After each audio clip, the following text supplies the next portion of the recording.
étudiés actuellement dans toutes ces régions. Donc on a aussi bien des livres anciens que des livres complètement actuels. Voilà, et on est rue des Grands Moulins, à côté de la BNF, dans le 13e. On partage le même bâtiment avec l'INALCO, les Langues-Eaux. Voilà, le pôle des langues et civilisations. Donc voilà, on se partage ce bâtiment. Donc souvent, on a des intervenants qui ont fait leurs études ou enseignent à l'INALCO, puisque l'INALCO est une école unique au monde, hein, qui enseigne ces langues, 90 de ces langues non occidentales. À la BULAC, c'est plus de 350 langues qui sont représentées dans les documents, et on a environ 1,5 million de volumes. Voilà. Donc, je vais vous présenter nos intervenantes. Donc, justement, Mungzul Renshin, qui est traductrice du mongol. Vous allez voir dans son parcours que je vais un peu vous retracer rapidement, est passée par la case INALCO, comme beaucoup des participants. Donc, alors, je vais vous appeler Zula, puisque c'est comme ça qu'on vous appelle. C'est comme un diminutif, hein. Donc, vous êtes diplômée de l'Université nationale de Mongolie en tant que spécialiste des relations internationales et traductrice du français. Vous avez aussi étudié l'anglais à l'Université des sciences humaines de Mongolie. Vous êtes titulaire d'un Master 2 de russe, spécialisation traduction littéraire, obtenue donc à l'INALCO à Paris. Vous avez également travaillé en tant que traductrice-interprète chez Areva Mongolie et auprès de l'ambassadeur de France en Mongolie. Donc, par amour des voyages et de votre pays, vous avez créé l'agence de voyage Destin Nomade en 2007. Et par goût de la littérature, vous avez traduit en français les livres d'auteurs mongols, notamment pour les éditions Borealia, qu'on peut retrouver à la librairie au rez-de-chaussée du Val-Fleury. Alors, vous avez aussi reçu quelques prix et distinctions. En 2016, vous avez obtenu le diplôme d'honneur du ministère des Affaires étrangères de Mongolie pour la promotion de la culture mongole en France. En 2016, vous avez également obtenu le prix de la femme de l'année attribué par l'Association des femmes mongoles d'Europe. Et en 2021, vous avez été décorée de l'étoile polaire, c'est très joli, haute distinction de l'État mongol. Voilà. Alors, je vous présente Anna Dupuis. Anna Dupuis, c'est ma collègue à la BULAC, puisque Anna Dupuis est chargée de collection justement pour le domaine mongol depuis 2020. Voilà. Donc, Anna, tu es par ailleurs doctorante en anthropologie sociale à l'École des hautes études en sciences sociales, à l'EHESS. Tes recherches portent sur l'évolution des représentations du déchet en Mongolie et sur le rapport entretenu avec l'environnement.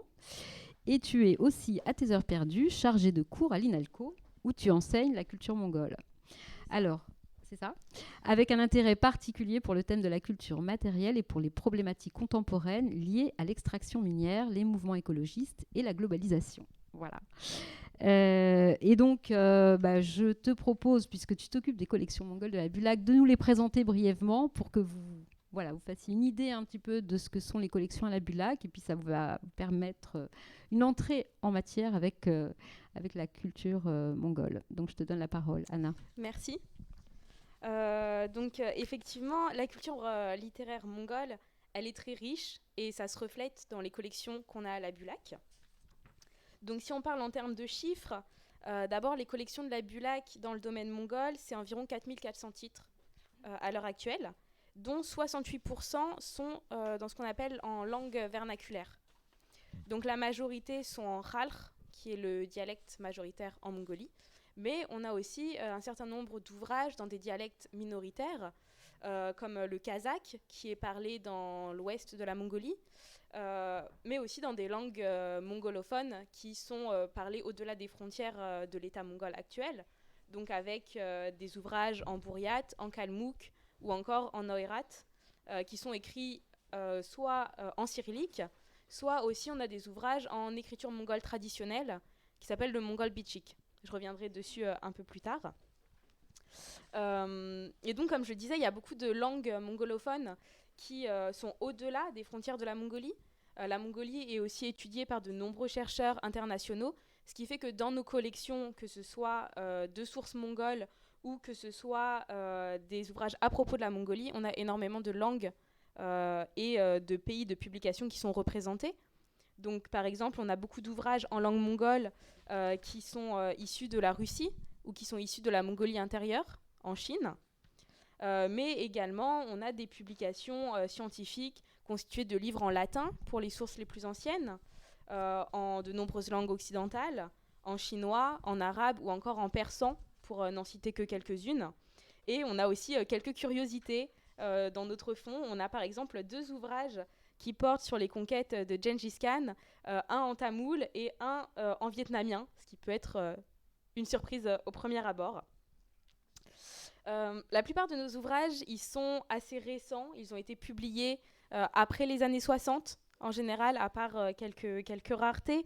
On a par exemple un récit de Marco Polo qui a été publié en 1671. Donc ça fait partie des quelques ouvrages en latin.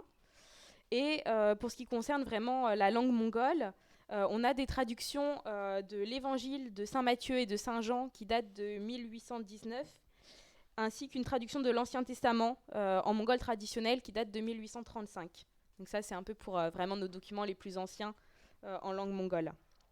En ce qui concerne les différentes thématiques couvertes par ces livres, comme on est une bibliothèque spécialisée dans les langues et les civilisations, on a une forte représentation de l'histoire, avec 30% de notre fonds qui sont des livres liés à l'histoire, avec une forte focale sur l'époque de l'Empire mongol, qui est très bien documentée à la bibliothèque. On a également 22% du fonds qui est fait de livres de sciences humaines et sociales, avec notamment un intérêt fort pour tout ce qui est ethnologie, les différentes ethnies, les modes de vie, l'aspect religieux, notamment le bouddhisme et le chamanisme. Et enfin, on a aussi 18% de notre fonds consacrés à la linguistique et au manuel d'apprentissage, donc très utilisé effectivement par les étudiants de l'INALCO, où est dispensée la seule formation universitaire en langue mongole de France, avec des niveaux licence et jusqu'au Master 2. Et enfin, oui, bien sûr, la littérature, qui constitue 16% de notre fonds, avec un riche panorama à la fois de littérature ancienne et contemporaine, avec la présence à la fois d'épopées médiévales, de textes religieux, de littérature socialiste et de littérature contemporaine.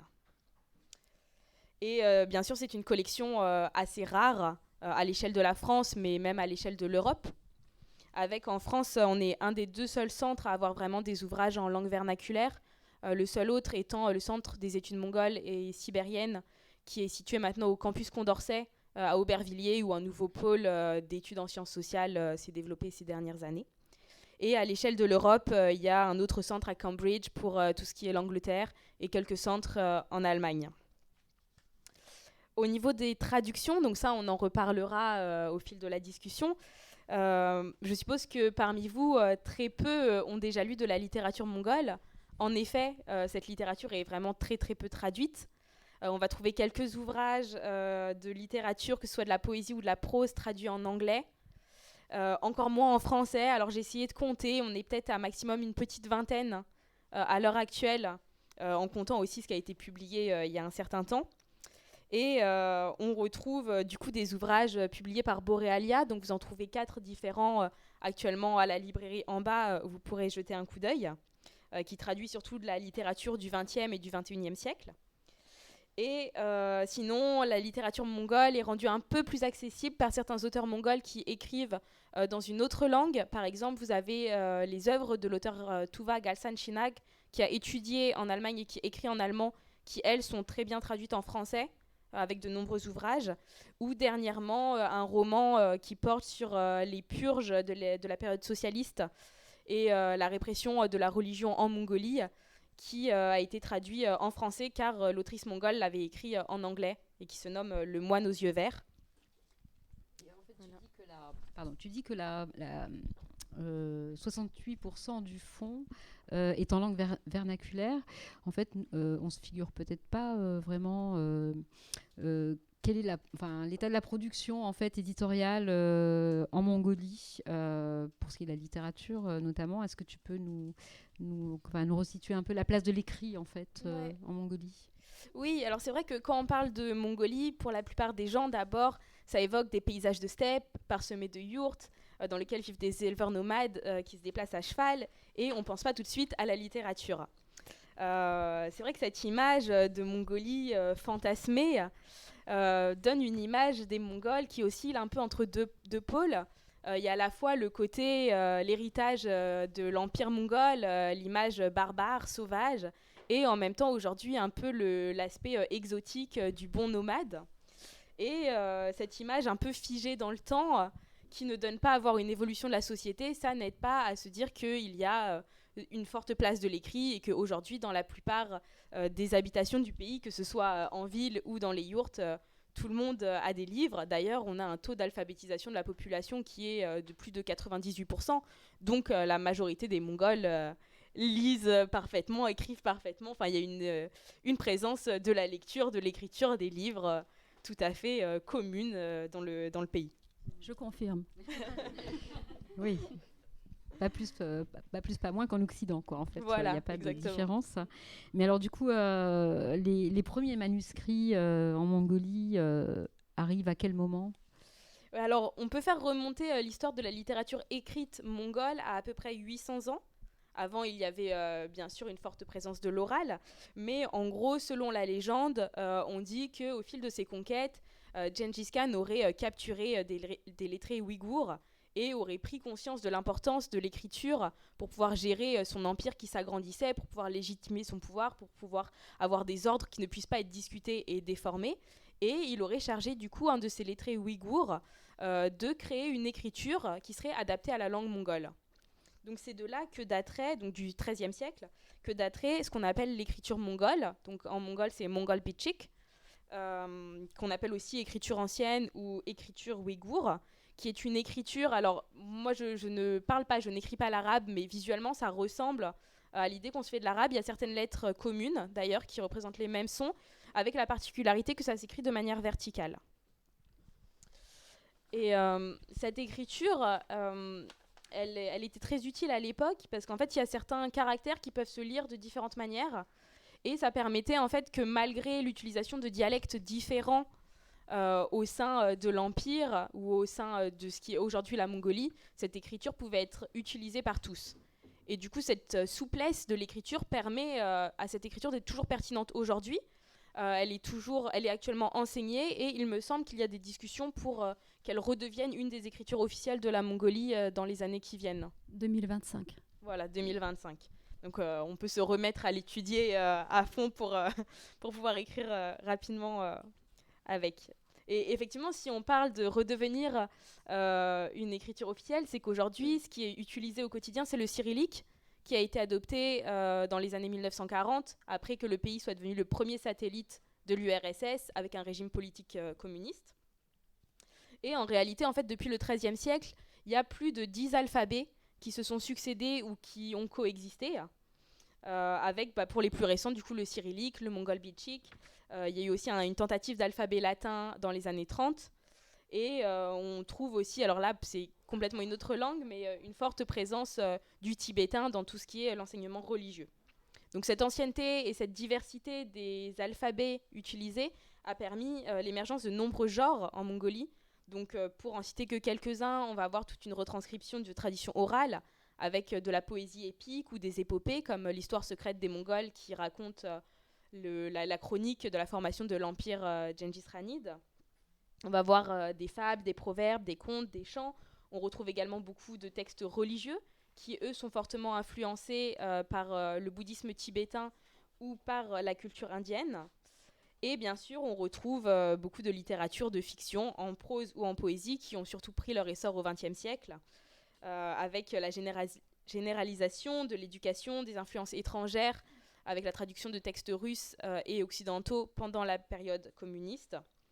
Avec le développement du genre réalisme socialiste et l'émergence de nouveaux thèmes, même si la relation au paysage, le nomadisme, l'élevage restaient présents quand même dans les textes. Et pour tout ce qui est plus récent, je laisserai Zoula nous en dire plus. Juste en quelques mots, en 1990, le pays a fait sa transition à la démocratie parlementaire et à l'économie de marché. Et ça s'est accompagné de la fin de la censure des textes, ce qui a permis l'émergence de nouveaux thèmes et de nouveaux styles d'écriture. On va commencer, je pense, pour vous donner un aperçu des sonorités du mongol et de la saveur aussi de la langue et des textes, par une lecture d'un extrait du recueil de nouvelles Aquarium, que vous pouvez trouver à la librairie en bas. Et du coup, on va commencer en mongol. Donc, Zula, vas-y. Bon courage. Тим халуун үнэр. Хүмүүс яг л ургамал шиг өөр үнэртэй байдаг. Эрэгтэй хүний үнэр, эмэгтэй хүний үнэр, нял хүүхдийн үнэр, өвчтэй хүний үнэр, хотын хүний үнэр, хөдөөний хүний үнэр, их хүний үнэр, сайн хүний үнэр, муу хүний үнэр ялгаатай шүү.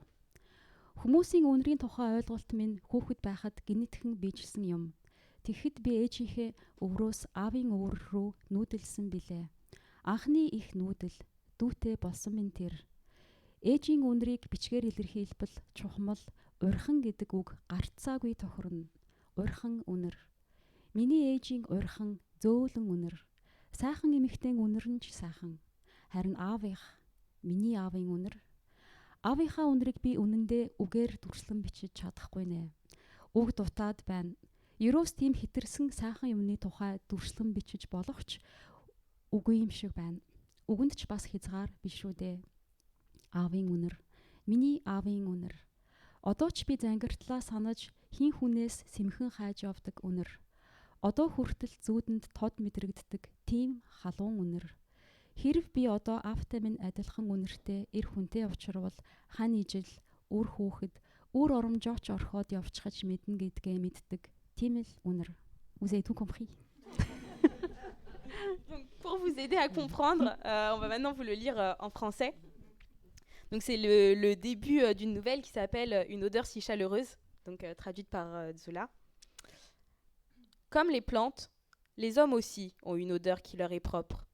L'odeur de l'homme, celle de la femme, l'odeur du bébé, celle du malade, l'odeur du citadin, celle du provincial, l'odeur d'une mère, l'odeur de quelqu'un de bien ou de quelqu'un de méchant.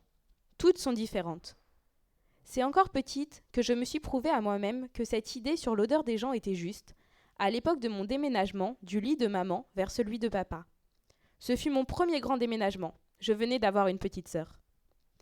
S'il fallait définir l'odeur de maman, l'adjectif douce conviendrait sans hésitation.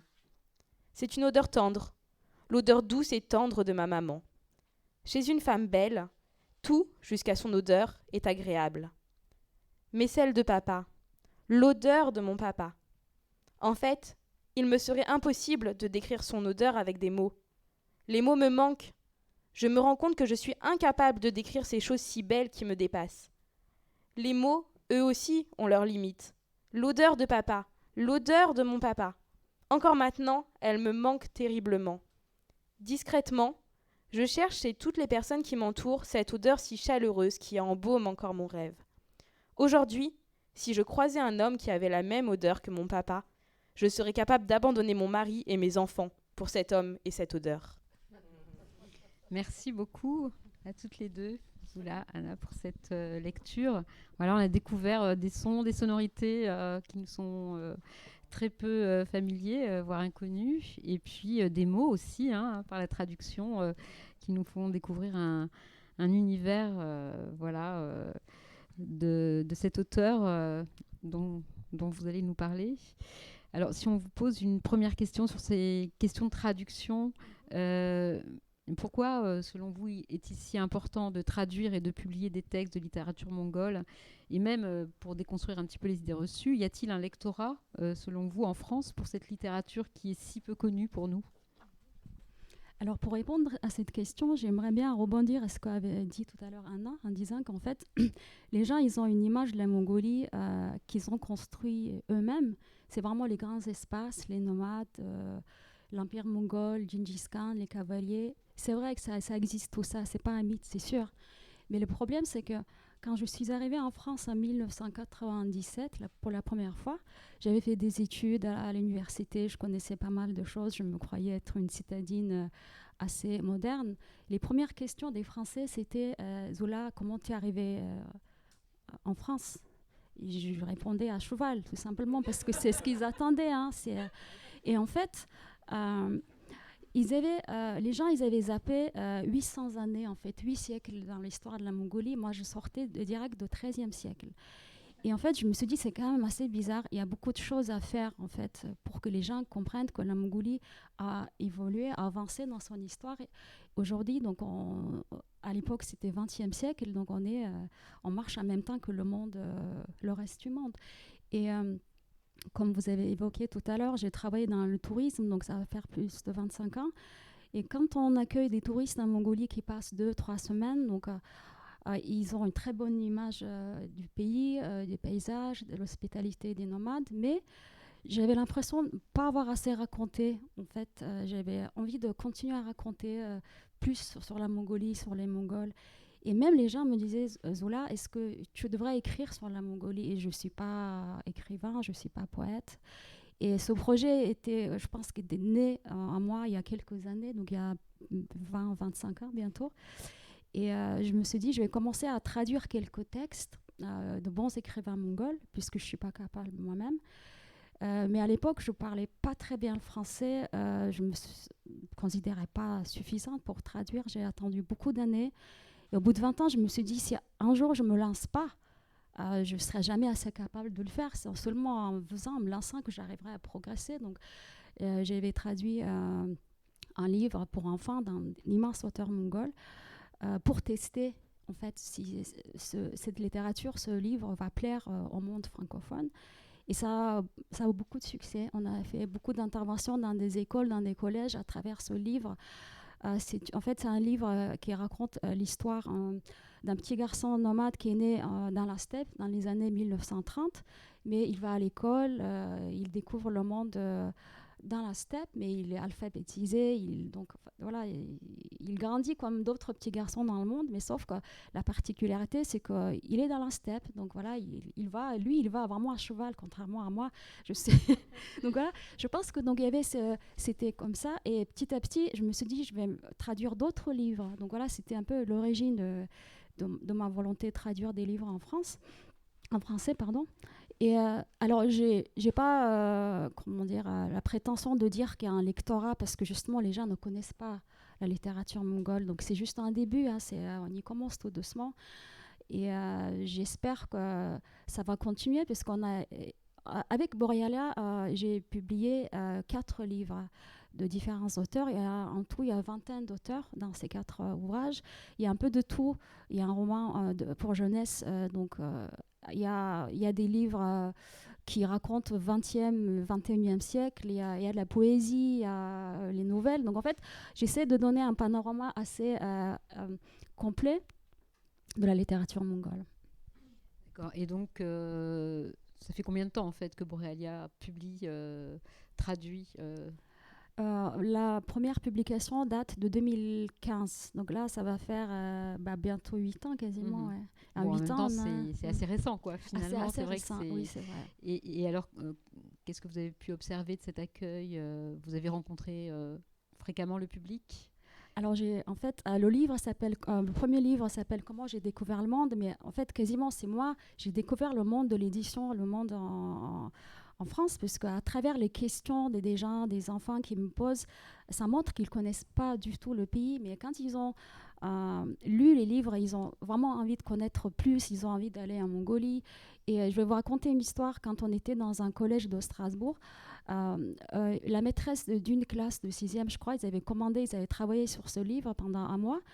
Et il y avait une interview avec moi, justement dans lequel j'explique pourquoi j'ai voulu traduire des livres, et avec ma photo. Et en fait, quand je suis arrivée dans cette école, il y avait 5 classes de 6e, je crois, qui étaient pendant la récréation. Ils m'ont vu, ils me disent « Mais c'est Zola !»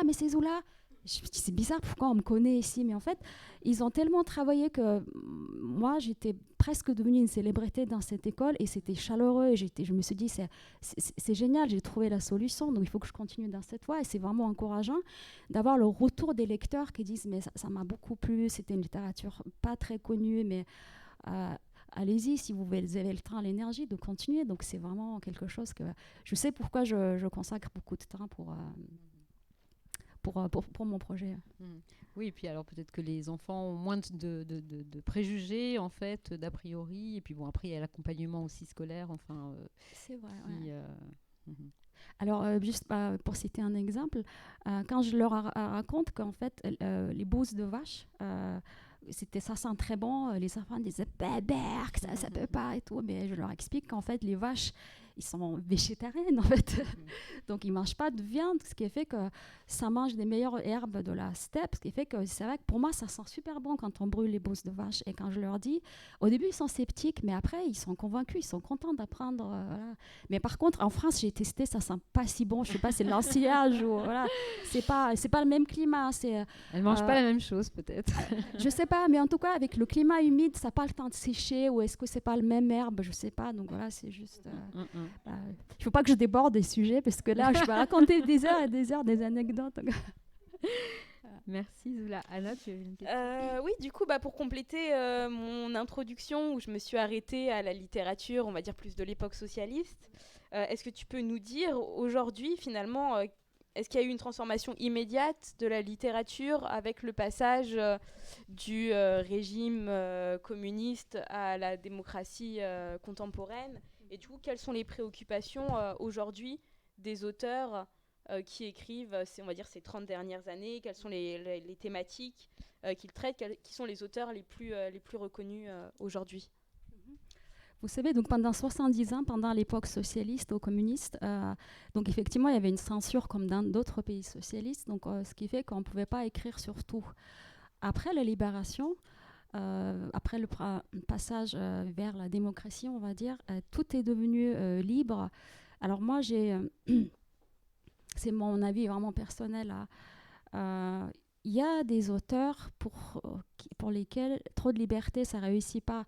Comme c'est devenu libre, c'est un peu... moi, je trouve que j'aime bien avoir une certaine pudeur dans les textes. Bien sûr qu'on peut aborder des thèmes, mais c'est vraiment très personnel. Et pour répondre à votre deuxième question, quelles sont les préoccupations? Alors, je constate une volonté de retour en arrière, puisque pendant le socialisme, tout ce qui était mongol, tout ce qui était notre identité nationale a été interdite. On était vraiment déracinés. Et avec la liberté de pouvoir s'exprimer, les gens, ils cherchent leurs racines. Comme on ne pouvait plus s'habiller en notre tenue traditionnelle, c'est une longue robe avec une ceinture qui s'appelle dell, on ne pouvait pas trop parler et écrire justement cette écriture qui date du XIIIe siècle. Plus on interdit quelque chose, plus on a envie de le connaître. Donc, comme chaque interdit, il y a beaucoup d'auteurs, écrivains qui écrivent maintenant avec des textes, des romans historiques. On retrouve des personnages, par exemple, des bons cavaliers qui vont attaquer dans les troupeaux des riches nomades pour les distribuer aux pauvres. Là. Donc, on sent une identité, une recherche d'identité, une volonté de rattraper plus ou moins ce retard de cette décennie. Ouais. Et justement, en fait, puisque vous parliez du changement des motifs littéraires, est-ce qu'il y a une jeune génération maintenant littéraire qui n'a pas connu en fait l'ère soviétique, qui est née après et qui maintenant est encore en train de faire bouger la littérature? Est-ce qu'il y a des différences? Est-ce que vous voyez... Alors, je vais être encore... je suis un peu embêtée pour répondre à cette question. Oui, bien sûr, il y a beaucoup de jeunes écrivains qui écrivent. Mais moi, en fait, je suis quelqu'un qui a connu l'époque soviétique. Quand le système s'est écroulé, j'avais 16 ans. J'ai connu un petit bout, je n'ai pas été trop influencée, mais c'est marrant parce que quand les écrivains qui ont cru pendant 70 ans fermement à quelque chose, à une croyance, quand ça s'écroule, c'est quelque chose qui est terrible. Hein. Ce qu'on croyait être la vérité absolue, c'est pas devenu. Et ce qui fait que je trouve que les écrivains qui ont su rester fidèles à leur vocation, qui ont continué à écrire malgré ce système de transition, parce que à l'époque, il y a beaucoup comme dans d'autres pays socialistes, beaucoup d'intellectuels, les médecins, les avocats, ils se sont transformés, ils ont fait des métiers pour gagner du pain, parce que ça gagnait plus. Il y a beaucoup qui sont convertis, mais ceux qui sont restés fidèles, qui ont continué à écrire, je trouve que leurs textes sont meilleurs, parce qu'ils ont vécu quelque chose qui est vraiment difficile. meilleurs que de ceux qui écrivent aujourd'hui, qui n'ont pas connu cette époque. Donc, une fois de plus, c'est mon avis très personnel, ce qui fait que voilà, peut-être je suis nostalgique, je ne sais pas, mais après, je ne connais pas tous les textes, mais moi, j'adore les gens de ma génération finalement, parce qu'il y a quelque chose assez fort dans leurs textes, je trouve. Ouais. Oui, alors c'est vrai qu'on peut se dire aussi que forcément, enfin, il y a forcément des, je sais pas, des auteurs talentueux dans toutes les générations et certainement qu'aujourd'hui, enfin, j'imagine il doit y en avoir aussi. Enfin, je sais pas, mais et en tout cas, c'est quoi la différence entre votre génération et cette génération actuelle dans les thématiques, dans les motifs vous semblez trouver que c'est moins fort, moins authentique Alors, en fait, c'est marrant parce que quand je disais tout à l'heure, même pendant le socialisme, il y avait beaucoup de contrôle. Et notamment, on contrôlait la langue. La langue mongole dans la presse, elle était très contrôlée, ce qui faisait qu'il n'y avait pas zéro orthographe, faute d'orthographe dans les textes. C'était très agréable à lire, c'était fluide, c'était très agréable. Maintenant, malheureusement, quand j'achète des livres qui ont une belle couverture, je commence à lire, je trouve des fautes stylistiques. Donc voilà, ce qui fait que je perds un peu facilement l'intérêt de continuer. Donc c'est peut-être ça. Et la langue s'est appauvrie beaucoup par rapport à ceux qui ont commencé à écrire à 30 ans. Et les gens, ils lisent moins en moins. Et malheureusement, et quand on ne lit pas assez, on n'écrit pas assez, ça devient des sujets très restreints. Donc c'est peut-être aussi ça. Hein. Après, je suis très difficile aux écrivains. Ouais, c'est comme ailleurs, en fait, finalement. Et oui, du coup, j'ai une question comme ça qui me vient. Est-ce qu'au niveau de la répartition des auteurs hommes et femmes, il y a eu un changement avec la transition démocratique? Ou est-ce qu'il y a une forte présence d'auteurs féminines aujourd'hui? Est-ce qu'il y en avait déjà une avant? Est-ce que ça n'a rien changé? Ça n'a pas trop changé. De toute façon, en fait, je pense avoir cru le fond de votre question. Est-ce que les gens sont machos, surtout dans le milieu littéraire en Mongolie? C'est vrai, maintenant que je réfléchis, il y a beaucoup de femmes qui écrivent maintenant, mais à l'époque, c'était pas interdit aux femmes, hein, mais peut-être les hommes étaient plus durs vis-à-vis des femmes en disant, au lieu d'écrire, tu devrais peut-être garder les enfants, nourrir ton mari, je sais pas, mais en tout cas, mais maintenant, c'est vrai qu'il y a pas mal de femmes qui commencent à écrire. Ouais. Mais je sais pas avec quoi c'est lié. Je pense pas que ce soit lié avec le changement de régime, mais c'est un phénomène de société que vous avez bien remarqué. Ouais. Vous voulez lire un deuxième extrait? Vous en voulez encore? De ce recueil de nouvelles. C'est toujours l'extrait du Aquarium. Il est très beau, mais vous constaterez pendant la traduction plutôt. Үзхийн хязгаар. Төвд хэлний илт өгүүлэх нэрийн тойлд үхлийг үзхийн хязгаар гэж бичжээ. Гайхалтай хэлсэн байгаа биз? Үзхийн хязгаар. Хязгааргүй амгалан төрхтэй болчихсон аав минь тэгэхэд энэ ертөнцид ирээд харсан үзснийхээ хязгаарт хүрчгээд байсан тэр аж. Бас эсгийнхээ дээрээс тунгойн зогсож асан 7 настай тэр балчир охин үзэж харж болох бүхнийхээ хязгаарт зогсож байжээ. Амьдралыг би тэгэхэд л бүрэн үзчихжээ. Түүнээс хойш үзсэн юм бүхэн зөвхөн тодотгол. Тийм ээ, тодотгол. Амьдралын тодотгол, үхлийн тодотгол. Үхэл гэдэг амьдынхын хувьд нэгэн зүйл атал, үгүй болоочийн хувьд магадгүй огт өөр зүйл билээ. Тэр бол амьдрал биштэй давхацдаг ганцхан цэг. Үзхийн хязгаар. Үхэл бол амьдрал шиг бас л нэгэн гайхамшиг юм гэж би одоо боддог болоод байгаа. Гэхдээ энэ л хоёрхан үгнээс болоод үзхийн хязгаар гэдэг үгээс болоод тэр шүү дээ. Үг ямар гайхамшигтай вэ? Үгийг мэдэрч амьдрах гэж хичнээн их өрөөлвэ. Үзхийн хязгаар. Үүрээр нар мандахыг үзэх. Борон дуслууд газар чингэхийг үзэх. Од цацран тэнгэртэй харвахыг үзэх. Цас дүрэн ярвын дэлбэ бултаахыг үзэх. Дүнгэж төрсөн унаг хөл дээрээ тэнцхийг үзэх. Цэцгийн ягаахан дэлбэ цэв цэнхэр салхин дотор нисэлдэхийг үзэх. Хайртай хүнийхээ хайртай гэж хэлэх нүдийг үзэх. Хаанаас ч юм бэ гинт намар ирэхийг үзэх. Үзэх бүхний хязгаар, үзсэн бүхний хязгаар эцсийн эцэст өгөж үзэх.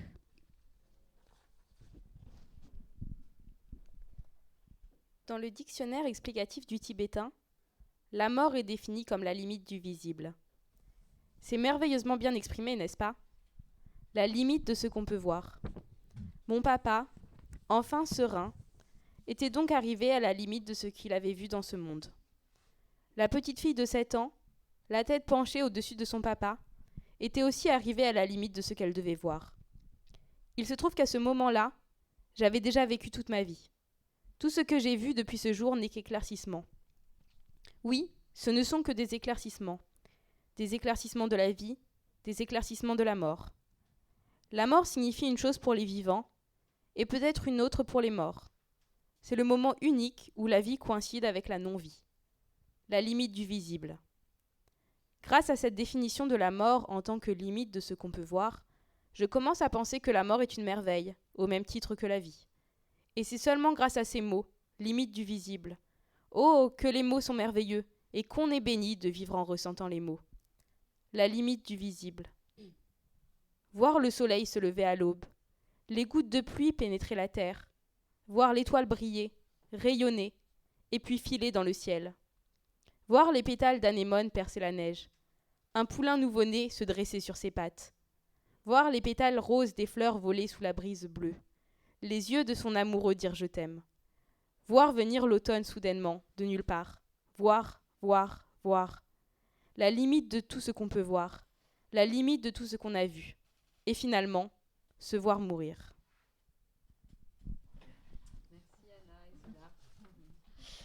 Alors, voilà, vous venez de lire 2 extraits du recueil de nouvelles Aquarium, d'Ulzi Tugg, voilà, pas facile à prononcer, que vous avez traduit.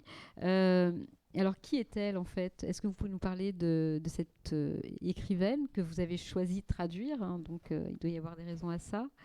Et comment s'inscrit-elle dans le paysage littéraire mongol? Est-ce que vous pouvez un peu nous la présenter?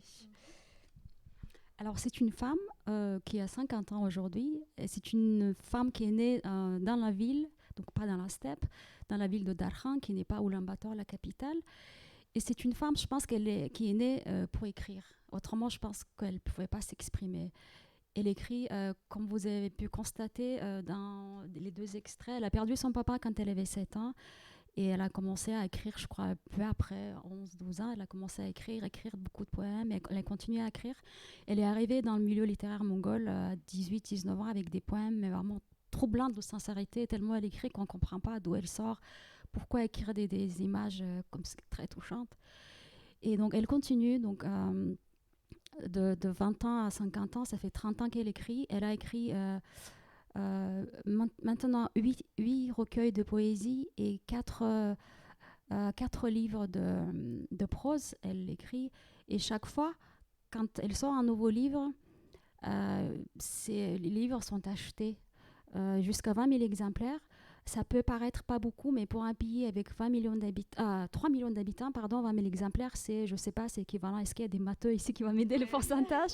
Mais c'est pas mal. Elle a beaucoup de fans, d'admirateurs qui n'attendent que ça. Alors le nouveau livre, et c'est quelqu'un qui est devenu incontournable. Et d'autant plus qu'elle a une particularité, elle veut jamais se montrer. Très peu de gens connaissent son image parce qu'elle dit tout ce que j'ai à écrire, à dire, m'exprimer, c'est dans mes textes, dans mes livres. Vous n'avez pas besoin de voir mon visage, il n'a rien d'extraordinaire. Et ce qui fait que elle refuse toujours des interviews, des journalistes, des télés. Donc, ce qui fait qu'en fait, c'est l'effet inverse. Plus elle refuse, plus les gens ont envie de la voir, de connaître. Et je vais vous raconter une anecdote, si j'ai le temps, je ne sais pas. Elle est l'épouse d'un autre grand auteur, écrivain. En fait, c'est un couple incontournable de la littérature contemporaine mongole. Et son mari, il est très médiatisé. Il anime des émissions de la télé. Et quand ils se promènent dans la rue à pied, une fois, donc ils étaient rentrés dans une boutique et donc ils étaient chacun dans une boutique là, face à face. Apparemment, la vendeuse a dit hé, toi, pousse-toi, je veux voir le poète derrière toi, allez, pousse-toi. Donc voilà, c'est une femme qui se cache, qui est très timide, mais effectivement, quand on lit ses textes, ses poèmes, on dit mais on comprend pourquoi elle s'est cachée, elle s'est retenue, et quand elle écrit, elle lâche. Voilà, c'est ça. Oui, en effet, c'est saisissant en fait. On sent que... Tu voulais poser une question, Anna? Oui, du coup, tu nous dis qu'elle écrit en prose, mais aussi en poésie. Je voulais savoir si tu pouvais nous en dire plus sur la place de la poésie dans son œuvre. Et il me semble que tu avais aussi envie de nous lire un de ses poèmes d'un ouvrage qui vient de paraître, que vous trouverez aussi à la librairie, qui est sorti vraiment tout récemment. Donc peut-être que tu peux déjà nous en dire plus sur cet ouvrage de poésie. Ensuite, on peut lire du coup un morceau de poésie. Et ensuite nous parler de la position, la place de la poésie dans son œuvre. Donc elle est avant tout poète. Hein. Elle a commencé à écrire, je crois qu'elle était arrivée à 7 recueils de poésie. Et les gens, ils réclamaient, ils disaient pourquoi tu n'écris pas de la prose. Donc la prose, c'est venu après. Et effectivement, c'est joli, hein, que ce soit la poésie ou la prose, les deux sont jolis.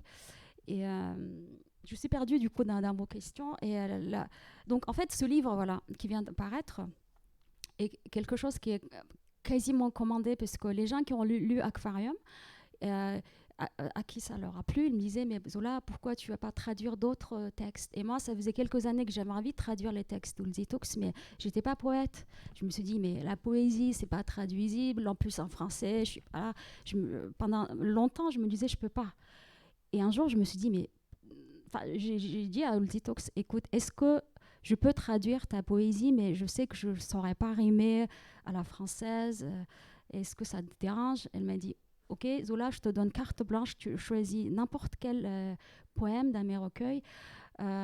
Si tu arrives à transmettre l'esprit, c'est le plus important. Elle m'a dit, nous, dans les poèmes, le plus important, c'est l'esprit et pas la forme. Donc, vas-y. Et ça m'a vraiment encouragée. Donc, je me suis dit, voilà, okay, je vais faire quelque chose dont je ne pensais pas être capable de le faire. Et donc, j'ai choisi, parmi ces 7 recueils de poésie, parce que le tien, il vient de sortir, 5 poèmes. Ce qui fait qu'il y a des poèmes qu'elle a écrits quand elle avait 20 ans, il y en a qu'elle a écrits quand elle s'approchait de la cinquantaine. Donc on constate une énorme différence de jeune fille, une maman de 3 enfants, une femme qui s'assume et tout. Pardon. Et je vais lire un extrait, du coup, d'abord en mongol. Plutôt que il n'y a rien de mieux que de lire un extrait, vous comprendrez plus vite que si je racontais. Après, Anna, si tu veux bien me lire, je te laisse. C'est l'extrait que j'ai choisi, le 32 à gauche. Et il est assez court, c'est le dernier, donc ça passera vite. Би боронд дуртай, тэр цасанд дуртай. Би бодлогошрох дуртай, тэр мартах дуртай. Тэнгэр минь та өдөр шөнийг тэнцүүлэх гэж юунд оролдов? Салхи дэгдэхэд тэр цэг зогсоод сандарч твдэлгүй дуулж чаддаг. Харин би шуурганы дараах хачин намууныг сонсож чаддаг. Сар мандахад би гунигаа мартдаг. Санаа алддаг, шүлэг бичдэг. Харин тэр харанхуйгаас айдаг, халгадаг, шаналдаг. Хачин зөөлгүй үгэнд минь тэр дургүй. Халуун ихц харцсанд нь би дургүй. Өдөр шиг түүнтэй шүн шиг намайг учруулсан өндөр тэнгэр танд гэвч үргэлж таларх нам. Moi, j'aime la pluie. Moi, j'aime la pluie. Lui aime la neige. Moi, j'aime réfléchir. Lui aime oublier. Oh, ciel, pourquoi avoir tenté d'accorder le jour et la nuit? Il sait affronter les tempêtes, tout droit, sans trembler ni chanter, alors que moi, je sais écouter ce silence étonnant qui règne après la tourmente. À la vue de la lune, j'oublie ma tristesse, je soupire et j'écris mes poèmes. Mais lui a peur du noir. Craintif, il en souffre. Il n'aime pas mes mots trop doux. Je n'aime pas son regard trop perçant. Pour nous avoir unis, lui qui ressemble au jour et moi à la nuit, ô ciel divin, à jamais je te bénis. Merci Anna, merci Zoula. Voilà, ça donne envie de continuer de découvrir. Alors en fait, il nous reste très peu de temps, puis on va peut-être quand même essayer de donner la parole au public. Donc je crois que tu voulais poser peut-être une dernière question sur les particularismes. Hein, parce que oui, je pense que c'est une question question importante vu qu'on est dans un festival de traduction. Ouais. Du coup, quels sont les particularismes de la traduction du mongol vers le français? Comment tu travailles? Du coup, tu parlais de la difficulté de traduire de la poésie. Comment tu vas traduire les rimes, les rythmes aussi? Parce que des fois, il y a une véritable mélodie dans la poésie où on va des fois entendre, je sais pas, le bruit de l'eau presque dans les sonorités des paroles ou le bruit du galop d'un cheval. Comment tu vas traduire tout ça? Alors, la première partie de la question, c'est que le mongol, c'est une langue qui appartient au groupe linguistique oralo-altaïque, qui fait que la structure des mots dans une phrase est inversée par rapport à la langue française. Donc déjà, quand il m'arrive de faire l'interprète dans des conférences ou dans des réunions, donc on est obligé d'attendre la fin de la phrase. On ne peut pas aller simultanément, c'est vraiment une traduction consécutive. Et ça aussi, ça se reflète dans les traductions parce que je peux pas. Bon, il n'y a aucun traducteur qui suit en même temps mot par mot, mais c'est beaucoup plus difficile, ce qui fait que moi, je dois quasiment inverser mes pensées. Je lis la phrase mongole, j'oublie, je ferme le livre, je réfléchis comment en français il aurait pu transcrire. Donc voilà, c'est toujours une gymnastique à l'inverse qui est difficile, mais ça me fait beaucoup de défis. Donc ça, c'est aussi une difficulté. Par rapport à la deuxième partie de la question que tu as posée, Anna, c'est que voilà, c'est mon premier livre de poésie. Je ne vais pas être trop prétentieuse pour dire que j'arrive à transmettre le galop des sabots. Non, pour moi, c'est un peu trop tôt. Mais comme je disais tout à l'heure, c'est voilà, si j'arrive à transmettre l'esprit que elle ou d'autres poètes, se dire, pour moi, c'est déjà une énorme chance. Donc, je ne sais pas si j'arriverai un jour vraiment pour devenir comme des très grands traducteurs qui arrivent à reproduire la scène. Là, c'est bon, je ne sais pas encore là, donc je serais vraiment contente si les francophones, le public français francophone, découvrent des bons textes, la bonne littérature, que ça leur touche, ça leur parle, c'est déjà un grand pas, et qu'ils connaissent la littérature mongole, c'est déjà beaucoup.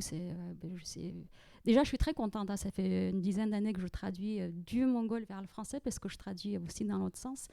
Mais je suis déjà très honorée d'être aujourd'hui invitée par la Bulac, par le festival ici. C'est un énorme pas pour moi. Et après, les portes sont ouvertes. Peut-être dans 10 ans, 15 ans, vous retrouverez ici. Et à ce moment-là, je serai une traductrice qui arrive à reproduire ces effets attendus. On va voir.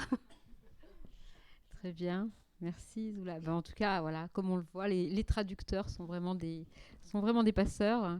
Ben, peut-être qu'on va vous donner la parole. Je ne sais pas si vous avez des questions à poser à Zoula. Pas tous en même temps. Ne soyez pas timide, oui, madame. Je voudrais savoir, vous avez, j'imagine, choisi vous-même certains types de thèmes. Comment est-ce que vous avez fait le choix?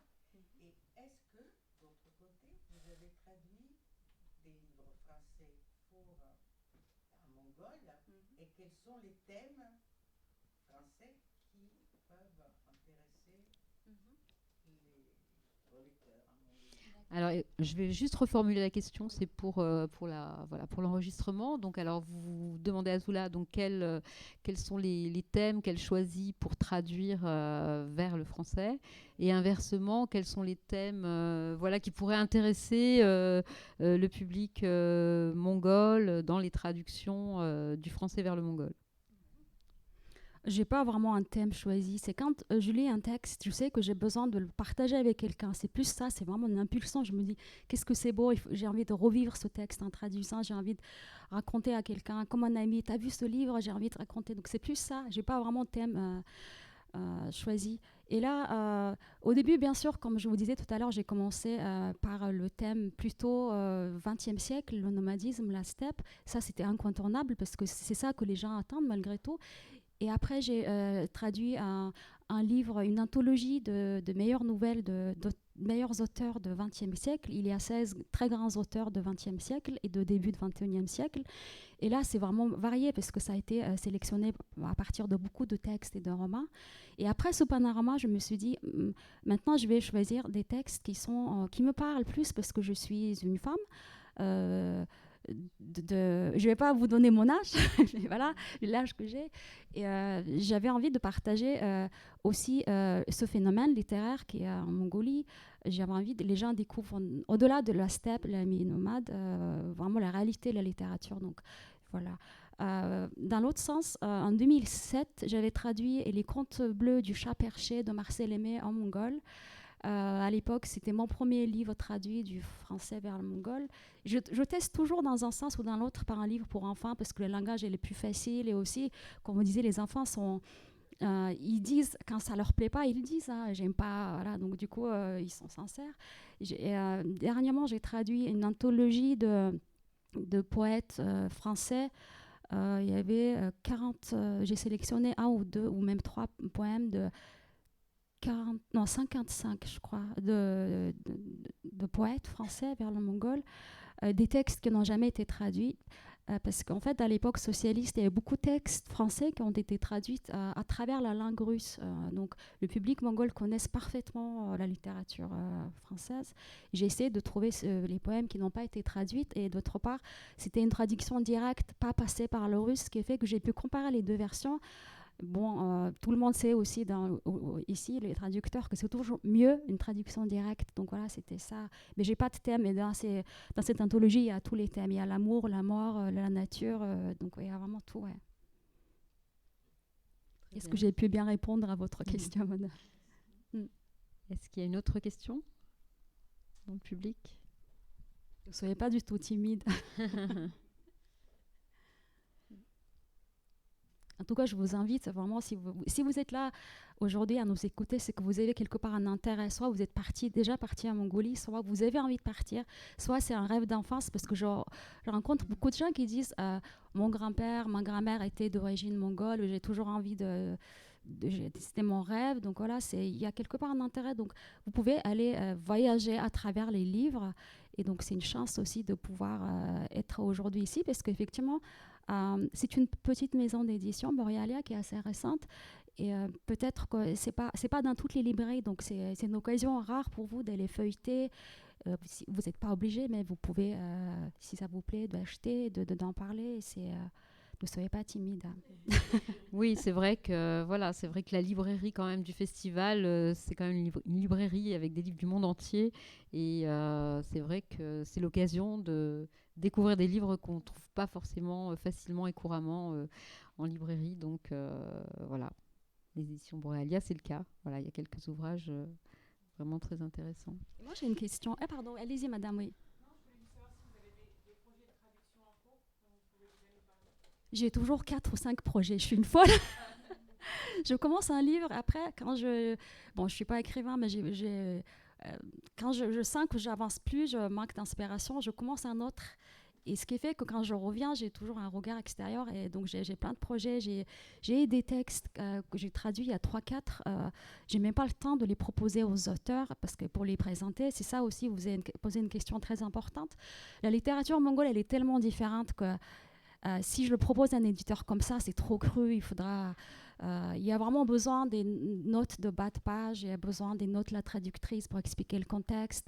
Par exemple, comment dire, si je vous dis le mot arol, c'est un mot mongol c'est spécifique pour une sorte de produit de laitage. Et moi, j'aime pas quand ce mot est changé par le fromage. Le fromage, c'est un terme général. Et je sais que pour un pays où vous avez plus de 200 sortes de fromage, je sais que vous aimez pas quand je confonds le bleu avec une gruyère. Voilà. Et moi, c'est un peu le même sentiment.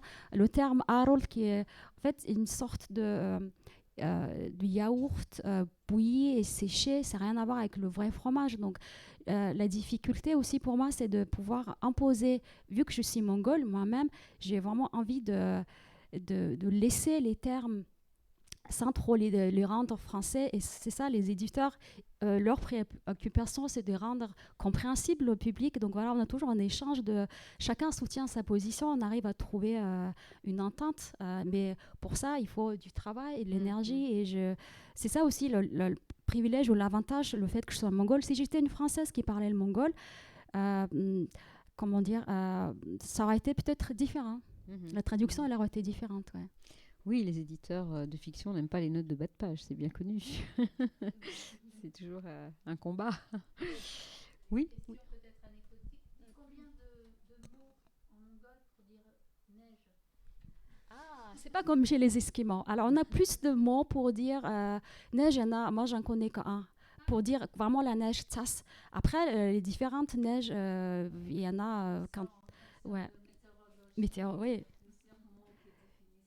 C'est l'ambassadrice de Mongolie en France qui parle. Elle est aujourd'hui présente, donc voilà. Merci. Donc, en fonction de la saison, de début, de l'hiver ou à la fin, il y a des adjectifs qui qualifient la neige. Mais en revanche, moi, j'ai envie de rebondir là-dessus parce que chez nous, le mot qui définit la robe, la couleur de cheval, là, par contre, il y a des centaines. Parce que c'est un pays de nomadisme, d'élevage. On a 70 millions de bétail contre 3 millions d'habitants. Ce qui fait que voilà, les mots, contrairement aux Esquimaux, voilà, nous, c'est vraiment le cheval. Oui. Mais voilà. Oui. Bonjour.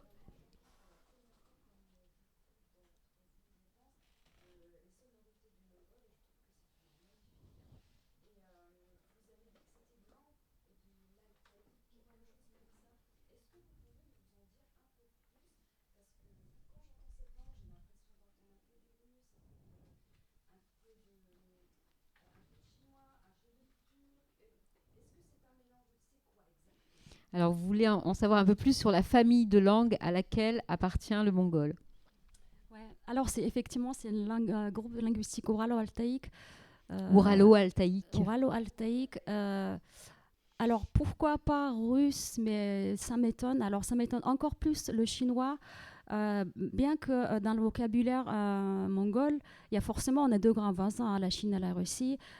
Forcément, il y a un pourcentage de mots qu'on a empruntés au russe, au chinois, au tibétain. Il y a des mots en persan, sanskrit. Donc, il y a beaucoup de mots. En revanche, on a toujours envie de classer une langue dans une autre langue. Et là, vraiment, c'est une langue à part. Altaïque, le mongol, les sonorités. Les gens qui ne connaissent pas le mongol disent que les sonorités sont... C'est une langue très gutturale. Ce ne sont pas des langues, peut-être, d'autres pays de l'Asie.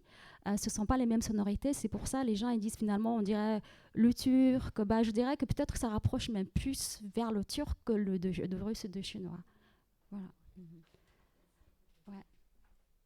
Très bien. Alors, une dernière question, et puis après, on va peut-être arrêter. Tout à l'heure de poèmes français qui avaient été traduits en mongol au travers du russe.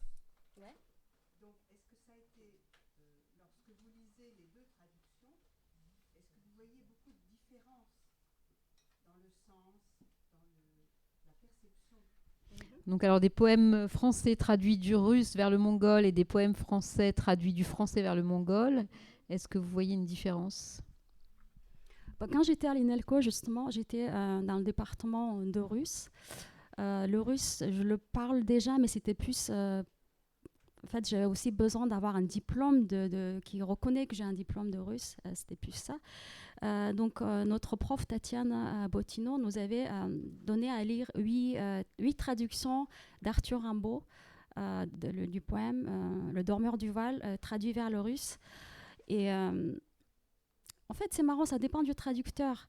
Et dans chaque traduction, dans chaque version, il y avait des mots que j'aurais traduits différemment. Et si je devais traduire directement du français vers le mongol, elle aurait été complètement différente. Donc, je pense que la traduction, c'est quelque chose qui est très personnel en fonction de ce qu'on entend, ce qu'on comprend de notre vécu et comment on transmet. Donc, je ne dis pas que c'est faux, mais ça me donne... j'aime bien, en fait, quand je sais qu'un texte est traduit dans une autre langue, je parle, j'aime bien comparer déjà pour savoir si j'ai bien compris, pour voir comment l'autre traducteur a compris.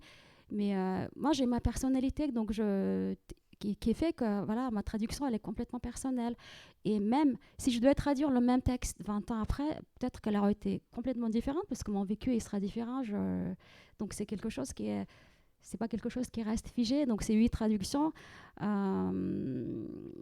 J'ai décidé d'arrêter de comparer les versions du russe parce que c'est... des fois, le mot ne satisfait pas, en fait, la traduction russe. C'est pas qu'ils sont pas bons, ils étaient traduits il y a quelques années. Et voilà. Oui, en plus, les traductions, enfin voilà, on sait très bien qu'on retraduit quand même régulièrement les classiques, puisque d'une époque à l'autre, voilà, les traducteurs ont envie de retraduire. Et puis, bon, il y a quand même une part de recréation dans une traduction. Donc...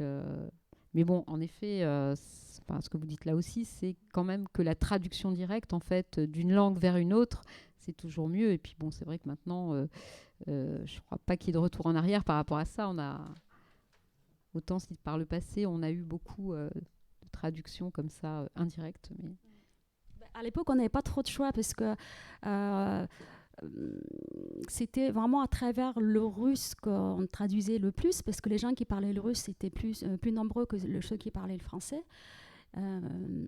Mais bon, après, c'est bien parce qu'à travers les traductions du russe, qu'on a pu avoir l'accès à beaucoup de textes. Donc, c'est une bonne chose. Les deux doivent exister, hein, c'est mieux. Mais le mieux, c'est de traduire directement d'une langue à l'autre. Ouais. Voilà une belle conclusion. Ben, merci beaucoup, Zula. Merci beaucoup, Anna. Merci beaucoup à vous pour votre écoute, votre qualité d'écoute. En fait, j'ai envie d'avoir une photo de vous tous, mais je ne sais pas si c'est possible.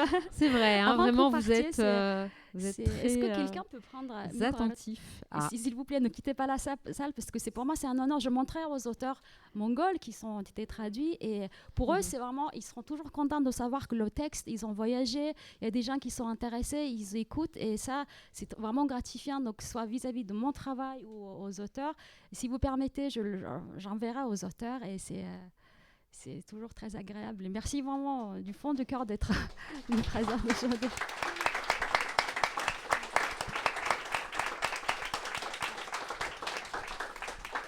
Donc alors c'est une photo pour les auteurs, hein, mais pas à diffuser sur Internet ni sur les réseaux sociaux, puisque là, on a pris tous les visages. Hein. Je prenais. Oui, vous allez voyager. Merci beaucoup. Merci. Bayertla. En mongol, c'est Bayertla. Ah, comment tu dis? Bayertla. Très bien. Incapable de répéter. J'ai envie de vous présenter la...